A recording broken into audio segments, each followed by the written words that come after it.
freedom. You have these walls here, bars here. You look at it, it represents running rivers. Here is the most famous symbol downtown. That's the Sankofa heart. It represents love. That is number one. You see it on fences and windows and everything. And then you got your circle. But watch this southern note. If you're born and raised in the South, let me see if y'all can say amen.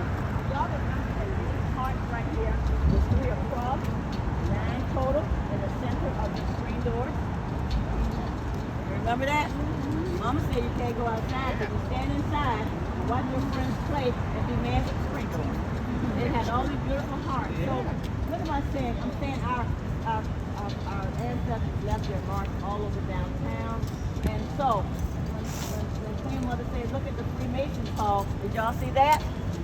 So let me just tell you quickly before we go to the last stop. 1882, Solomon's Lodge right here. They win the contract to build all of these government buildings down here. Remember, by the 1880s, that's the beginning of the infrastructure of America. They're building highways over rivers and roadways.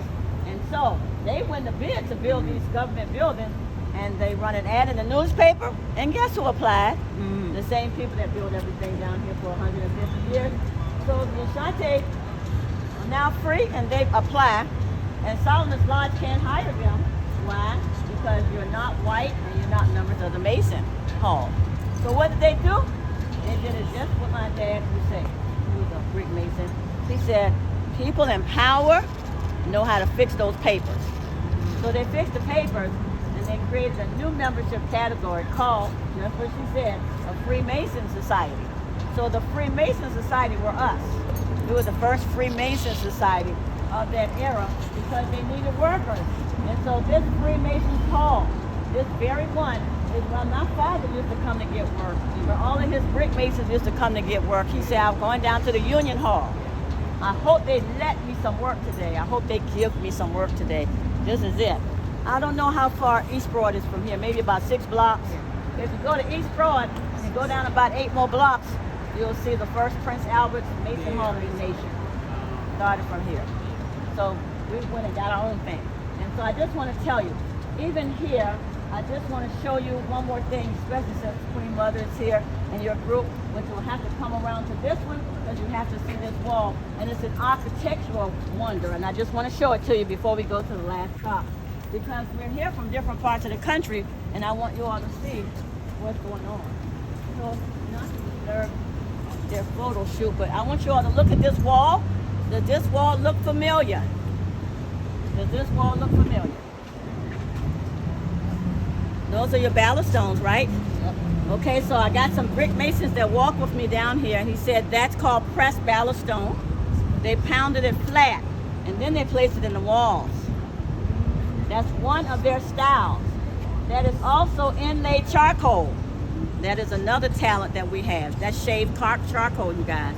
So you got this place here that was built after slavery as a part of the new overbridge here.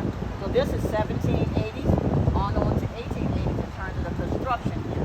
We got 2 different kinds of brick formation. So I want you all to look with your third eye. This is a pressed ballast-stone wall.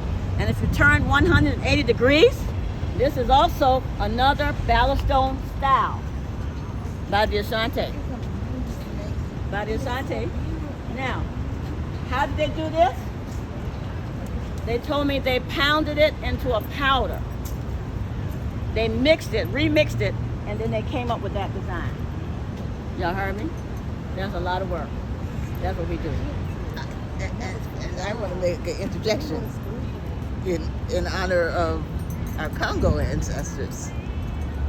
I want you to learn to think in 3-dimensional terms. Yes. Remember, I showed you the video of the dance, right? And then I showed you the 3 dancers, women with the big skirts, and I said the same movement that we use to animate the skirts is the same movement that you saw in the traditional dance. So where do you think you are now? We're in the middle of Oyowa, right? We have these vertical walls lined up. We have the horizontal space. That road, that path is intersecting. Right. So we're right in the middle of the place that represents, the meaning of life and death.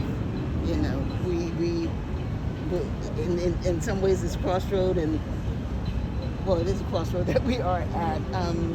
Represents the Kalunga line where we are above, and then there is the notion of below, what exists there. So there's more metaphysical messages, and another kind of architecture. So things that we don't see, that are unseen, that is intentional, and it's part of the legacy that our ancestors have left us.